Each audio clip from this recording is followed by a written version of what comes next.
Ana Lilia Pérez Mendoza, qué gusto saludarla. Hola, ¿qué tal, Gabriel? Qué gusto. Vocal ejecutiva de la Junta Local del Instituto Nacional Electoral de Querétaro, con sede en Querétaro. Qué gusto verla. Me Gracias. decía antes de entrar a la entrevista que llegó en 2010. En 2010 me incorporé aquí al entonces IFE, recordemos que era IFE antes del Sí, 2014, sí. como vocal ejecutiva local de la Junta Local, y venía yo de ser vocal ejecutiva también local en el estado de Tabasco, Villahermosa. ¿Cómo logra, sobre todo por el tema de la familia? Yo como siempre he vivido aquí en Querétaro, pues me cuesta mucho trabajo imaginar moverme ya, no digamos del sureste al centro, ya irme a 200 kilómetros ya me siento raro. ¿Cómo logran ustedes esa transición? ¿Venía de Tabasco? Venía de Tabasco. Y luego a Querétaro tan diferente y con familia. Sí, por supuesto. Y las Yo, escuelas y... yo puso parte del Servicio Sí, Profesional Electoral, del Servicio Civil de Carrera del IFE, ahora INE, desde 1992 y estamos sujetos a disponibilidad, entonces donde se requiera que nosotros brindemos nuestros servicios, ahí tenemos que ir. Como ejecutiva local principalmente, estuve primero en Tabasco, después aquí en Querétaro alrededor de 5, 6 años y casi 6 años.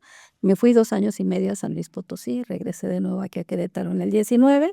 La verdad es que ya en Querétaro del 2010 para acá es que nos hemos establecido con la familia. Tengo 2 hijos ¿qué y edad?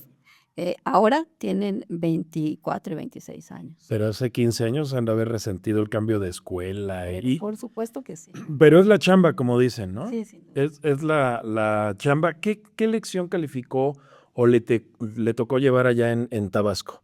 En Tabasco entré con la elección del 2008 de 2009, Ajá. después del proceso electoral aquel del 2006, en donde yo era ejecutiva distrital. Me voy a Tabasco en el 2008, que empieza la elección, 2008-2009, una elección intermedia, en donde por primera vez aplicamos muchas reformas, esas que vienen de la historia del voto por voto, casilla por casilla. Por primera vez recontamos paquetes completos en los consejos distritales. Por primera vez administramos los tiempos en radio y televisión, que hasta antes de esa elección, pues no estaban en las atribuciones del INE administrar tiempos en radio y televisión. Por primera vez lo hicimos en el 2009, en el proceso electoral del 2009. Entonces fue un proceso muy interesante, ¿Cómo no? un proceso además en Tabasco, ¿no? Sí, Muy claro. significativo Sí, cómo no. para el entonces candidato que había perdido la elección del 2006.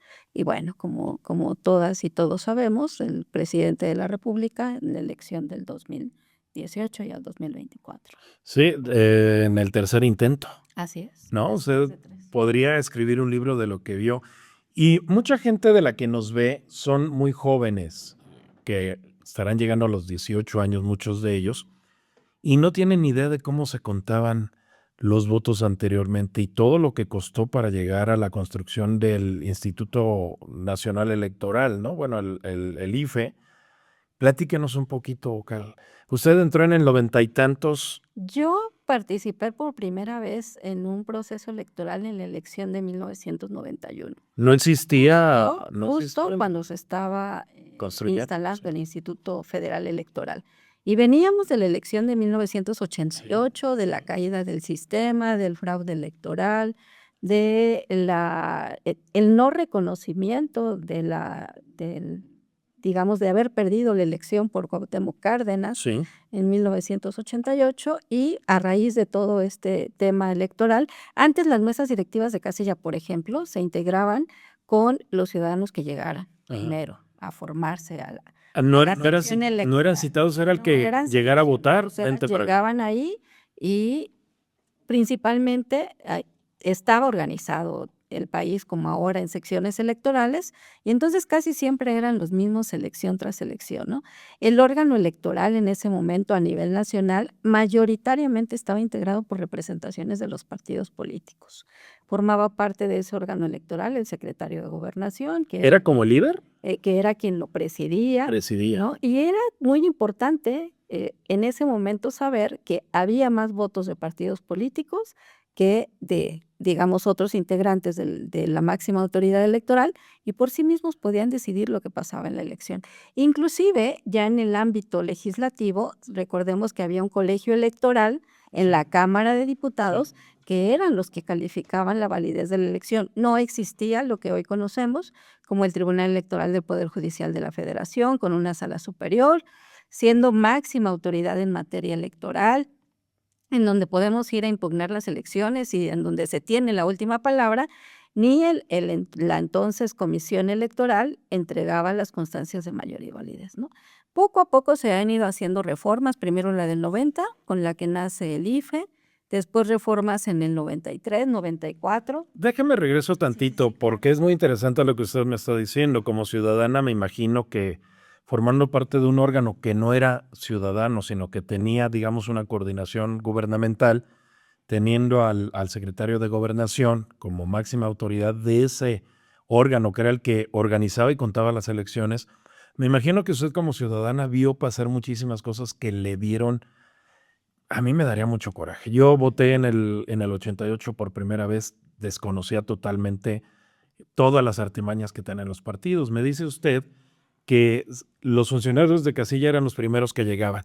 Y por supuesto los partidos y el partido que en ese momento era dominante, que era el PRI, pues mandaba a sus militantes a contar, a ser autoridad en cada en cada una de esas mesas. Sí, sin duda alguna era una de las características de las personas funcionarias de casilla. Y el ratón loco, el carrusel, todas esas cosas que a veces parecen ya erradicadas, que a veces surgen de nueva cuenta en algunos lugares, pero eso fue lo que combatió el INE. Y hoy usted tendrá mejores cifras que yo. El INE es uno de los organismos mejor calificados por la sociedad, por la ciudadanía, con mucha credibilidad. Sí, de las instituciones públicas somos de las mejor calificadas. A pesar de que fueron muy atacados en el pasado. Pues sí, sin duda alguna, como ya lo comenté, principalmente después de la elección del 2006, en donde se nos acusó de un fraude electoral. Sin embargo, me parece que es importante poner sobre la mesa que a nosotros nos evalúa la ciudadanía, ¿no? Claro. Y que principalmente quienes nos descalifican son los actores políticos. Cuando Y pierden. son los que ganan o pierden. Sí, pero a veces ganan y aún así Y los aún así descalifican, nos ¿no? descalifican. Sin embargo, creo que, sin temor a equivocarme, que la credibilidad de la ciudadanía para con el INE está ahí presente y latente todos los días, ¿no? Ana Lila, ¿alguna vez tuvo temor usted o por la gente cercana a usted de alguna llamada que le dijeran tienes que apoyarnos para que sea otro el resultado? ¿Alguna vez recibió ese tipo de presiones Afortunadamente, en estos hasta 30 la y fecha, tantos años? hasta la fecha, no lo he recibido. Estoy a punto de cumplir 33 años como funcionaria electoral. Me parece que yo también siempre he sido muy clara en cuál es mi función. He sido bastante seria, Técnica y técnica. muy seria en el desempeño de mi función y afortunadamente nunca he tenido ningún tipo ni de propuesta ni de presión. Y Ya. espero no tenerla, ¿no? Ya va a jubilarse. Pues dentro Sí de quiere, poco pues está tiempo, pensando en jubilarse. pues sin duda alguna, sí, claro que sí. ¿Va a escribir un libro? ¿Va a ir a la academia? ¿Qué va a hacer después, Ana Lila? Bueno, la verdad es que en los últimos años, sobre todo, he tenido especial interés por incorporarme al estudio y al análisis de temas de desarrollo humano. Entonces, yo creo que voy a entrar por esa otra parte. Muchos de los fundadores de este organismo, no le quiero llamar ni siquiera INE porque nace antes de ser el INE, se fueron a la política. Santiago Krill, bueno, creo que es el más representativo, aunque podríamos hablar de muchos. Nunca le dio latido por decir quiero participar en política. No, hasta el día de hoy. Pero si hasta se espanta, dice, ¿no? No, sin duda alguna. Yo creo que siempre he tenido la convicción personal de que como autoridad electoral me debo a los principios que rigen mi función, principalmente el de imparcialidad, y el día que yo tenga algún interés de participar en política, primero me saldré del instituto. ¿Cómo está hoy calificado el INE después de tantas cosas, tantos ataques? No lo dirá usted, pero yo como medio lo hemos reportado. Digo, no lo dirá porque pues forma parte de ese instituto. Claro. Pero sufrieron un ataque terrible 6 años. como que se quería minar la credibilidad del INE y decir, sí, tenemos que organizar nosotros las elecciones. Vienen reformas recientes, reformas que le quitan ese poder, esa autonomía. Y hoy, como se ha estilado, los consejeros surgen de acuerdos políticos, pero hoy al haber una mayoría en una fuerza política, pone, ¿en dónde está el INE en este momento? En credibilidad y en efectividad con estas reformas que ha sufrido. Ujú. A ver, yo creo que esencialmente las reformas que se han hecho al INE, por cuanto hace al aspecto legal, no han vulnerado de ninguna manera la autonomía, ¿no? Sí. Me parece que se le ha tratado de vulnerar desde otros espacios a partir del discurso y no propiamente de la reforma. Yo creo que las reformas, al contrario, han fortalecido al INE dándonos un sinnúmero de facultades y atribuciones que antes no teníamos. Ok. Ya puse un ejemplo muy claro, que es el tema de la administración de tiempos en radio y televisión, Sí. para justamente velar por la equidad en las contiendas electorales. Otra facultad sumamente importante es, a partir de que se crea el sistema electoral de carácter nacional, nos determinan como la autoridad rectora de todo lo que tiene que ver con la función electoral en el país. Y ahora nosotros coordinamos no solo el ámbito de las elecciones federales, sino también las elecciones locales. En Claro. el ámbito de lo local, nosotros integramos mesas directivas de casilla. Antes, por ejemplo, una situación muy importante en el tema de la distritación. La distritación específicamente en Querétaro estaba en manos del Congreso local. Desde la elección, desde la reforma del 2014, el INE es el que lleva a cabo el proceso de distritación, con base en todos nuestros números, en lo que nosotros manejamos, en nuestras estadísticas, para lograr un equilibrio de la población y poder determinar principalmente los distritos electorales, ¿no? En temas técnicos, En no temas políticos, como se exacta estilaba, ¿no? eminentemente técnicos. Otra cosa muy importante que dejan en manos del INE, por ejemplo, es la designación de las personas que integran los OPLES en sus órganos máximos de Sí. dirección, los consejos generales. Desde el 2014 hasta la fecha, el INE designa a las y los consejeros después de todo un proceso de selección, ¿no? No solo recibe documentos, sino además que les hace un examen, sino además les hace entrevistas, hace un filtro muy interesante. Y antes esta designación, también hablando específicamente de Querétaro, estaba en manos del Congreso local, ¿no? Era un tema más eminentemente político que enfocado al tema de competencias, de habilidades, de capacidades de quienes aspiran a ocupar un puesto de esta naturaleza. En fin, me parece que Está bien. sí, me parece que desde lo legal, desde la reforma, se ha fortalecido al INE y se le ha buscado vulnerar a partir de discursos, yo diría. Y pasemos a esta elección que vamos a tener en junio de este año, el 5 de junio. Primero. 1 de junio, los ciudadanos vamos a elegir a jueces de distrito, magistrados de circuito y hasta ministros de la Suprema Corte de Justicia, 9 ministros. ¿Qué tanta participación ha habido aquí, Vocal? Bueno, es una elección inédita, Sí. la primera vez en la que las y los mexicanos vamos a votar por la conformación de un poder judicial en sus diferentes órganos. Hoy, Querétaro solo va a acudir a la elección de carácter federal para elegir, como ya bien lo mencionaste, a las personas, ministras y ministros de la Suprema Corte de Justicia de la Nación, 9, con esta nueva integración Sí. a partir de la reforma de septiembre del año pasado. Vamos a votar también por quienes integrarán el nuevo Tribunal de Disciplina Judicial, que hasta ahora no existe, pues es un nuevo órgano, que serán 5 Sí. integrantes. Vamos a votar por 2 magistraturas de la Sala Superior del Tribunal Electoral del Poder Judicial de la Federación, por 3 magistraturas de la Sala Regional Toluca, también del Tribunal Electoral del Poder Judicial de la Federación, y específicamente en Querétaro por 8 magistraturas de circuito y por 8 jueces y juezas de distrito. No es nada más uno. Yo pensé que nada más iba a ser un magistrado y un juez. No, son 8. 8 y 8. Y en total, aquí en Querétaro, habrá que platicar en otro tema, pero a nivel nacional, de los ministros de este Tribunal de Disciplina. Pero en concreto en Querétaro vamos a elegir entonces 16 juzgadores de juzgado de distrito y magistrados de circuito. Así es. ¿Y cuántas personas se han registrado para esas 16 vacantes, digámoslo así? Bueno, aquí, al tratarse de un proceso inédito, al venir de una reforma electoral que hace el Congreso de la Unión, como todas y todos sabemos, en esta ocasión las candidaturas se registraron a través de convocatorias emitidas por los poderes ejecutivo, legislativo y judicial.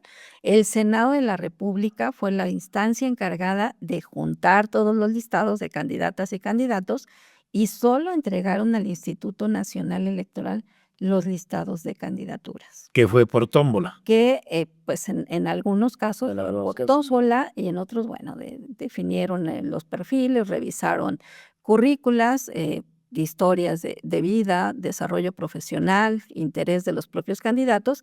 Y también recordemos que en esta ocasión tienen la posibilidad de participar algunas personas juzgadoras que se encuentran en funciones. Claro. Y los tenemos en las diferentes instancias, ¿no? Para los diferentes cargos en este caso, personas juzgadoras es que se van a elegir. En el caso de las magistraturas de circuito y los juzgados de distrito, se están integrando los listados. Como son 8, podrían ser hasta 48 candidaturas, pero no se cubrieron el total de estas candidaturas, ¿no? Irían un promedio de 6 por puesto a cubrir. No hay ese total. Estaremos ya viendo a partir del próximo 30, ¿no? De manera definitiva, cuántas personas están aspirando. La a próxima estos diferentes semana. cargos. Y Sí, tienen sí, que hacer sí. campaña. ¿Cómo van a hacer Sí. campaña?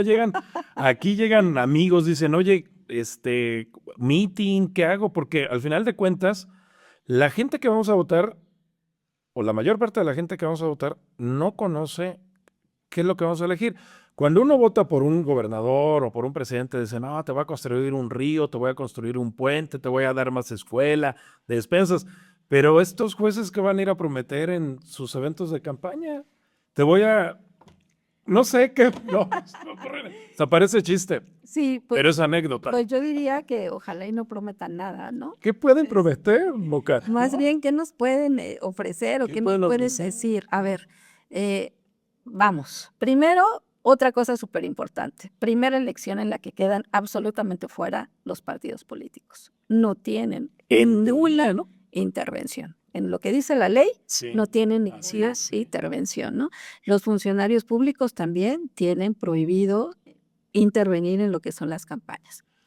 Las campañas para esta ocasión duran 60 días, empiezan el próximo 30 de marzo, concluyen el 28 de mayo. ¿Y qué pueden hacer las personas candidatas? Bueno, principalmente pueden promocionarse en redes sociales, obviamente en cuentas personales. Sí.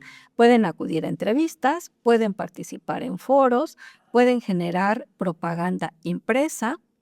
Es importante destacar que no van a contar con presupuesto con financiamiento ni público ni privado, ¿no? Sí hay topes de gastos de campaña. ¿De dónde van a obtener el dinero? Es personal.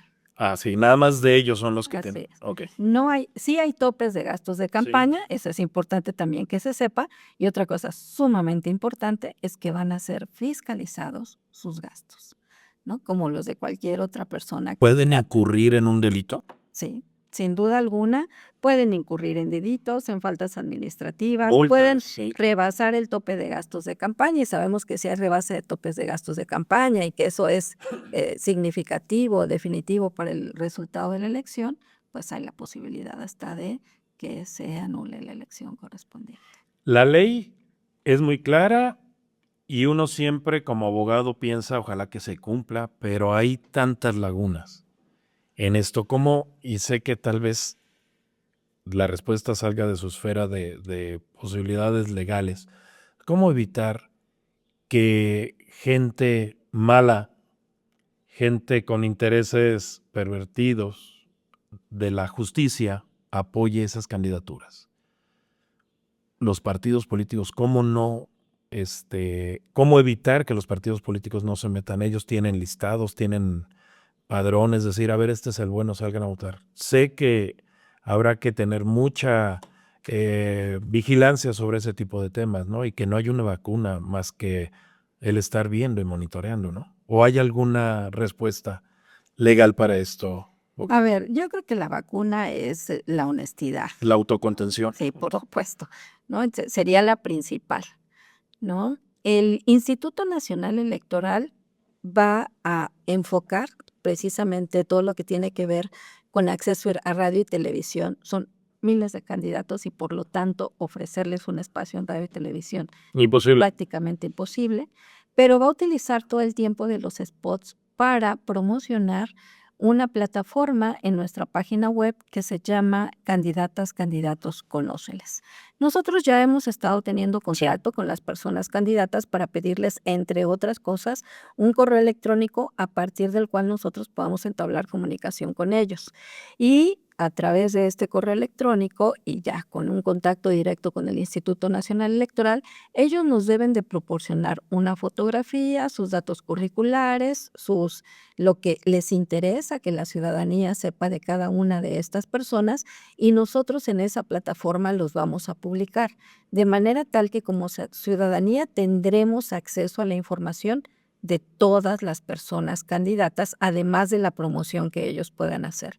Sin duda alguna, el Instituto Nacional Electoral ya aprobó una serie de lineamientos, y me voy a contestar la pregunta que me hacías, en donde están todas las prohibiciones para los partidos políticos. Ahora bien, sin duda alguna, no podemos, bajo ninguna circunstancia, garantizar que el 100% de las personas que militan o que pertenecen a un partido político cumplan con estos lineamientos y con estas prohibiciones, para lo cual, pues como todas y todos sabemos, hay una serie de infracciones, una serie de conductas tipificadas para hablar en términos legales como delitos, como infracciones, como faltas administrativas, que por supuesto pueden denunciar ante la propia autoridad electoral, que es el Instituto Nacional Electoral, y nosotros le daremos seguimiento a estas denuncias y quejas hasta que las resuelva en su momento la misma autoridad electoral y por supuesto pues también ante la Fiscalía. Si estamos hablando de delitos electorales, de desviación de recursos públicos, por ejemplo. Terminaría, Vocal, con la siguiente pregunta. En la pasada elección, ¿cuántas casillas hubo disponibles para la votación? Hablo de la elección del 24. Nosotros para la elección del 2024 instalamos más de 3,000 casillas. Más de 3,000 casillas. Ahora, que es una pregunta muy importante porque recordemos que esta es, digamos, un proceso de participación ciudadana inédito como lo fue la consulta popular y como lo fue la revocación de mandato, Sí.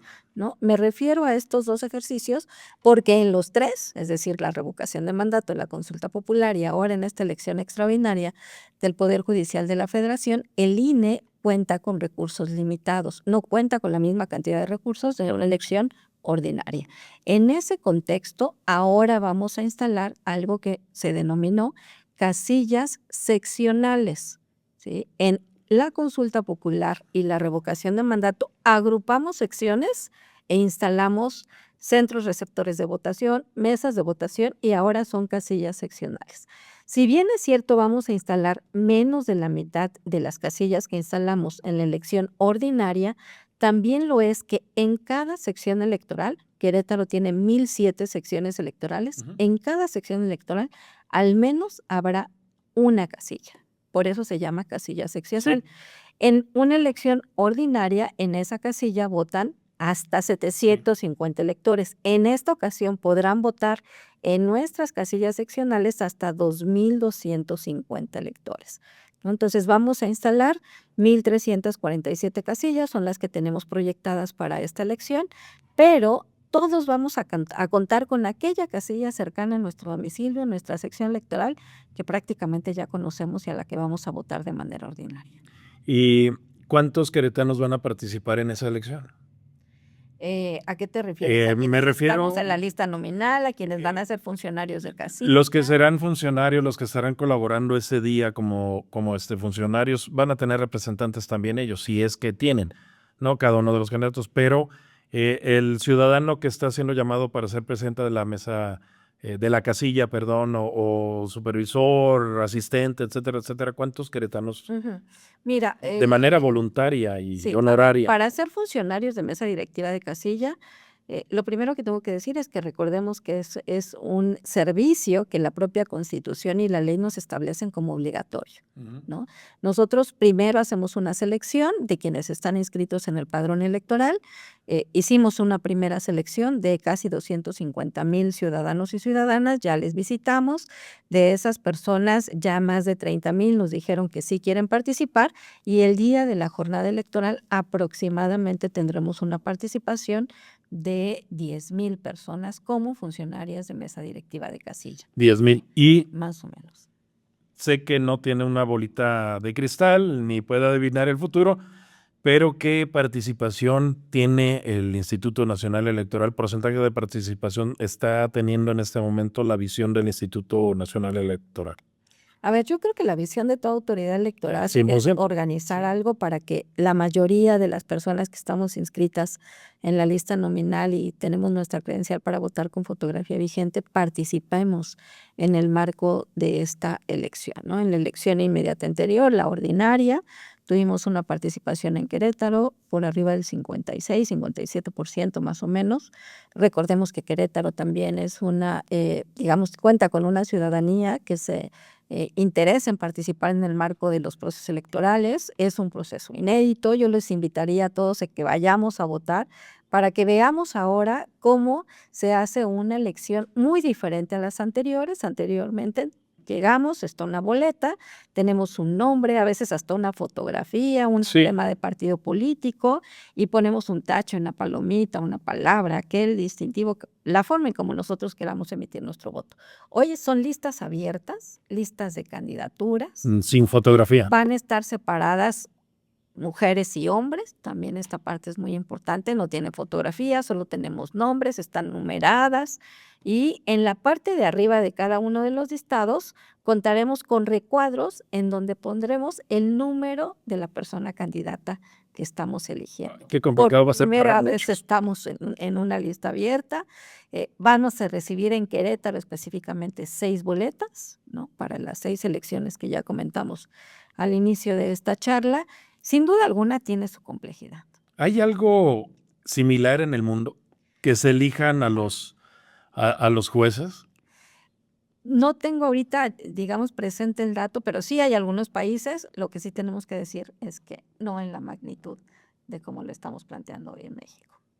Le agradezco muchísimo su visita, la entrevista, y va a ser, pero sí, muchísimo, muy práctica para quienes están aspirando a una posición de esta naturaleza. Gracias, Ocas. A tus órdenes, muchas gracias por el espacio.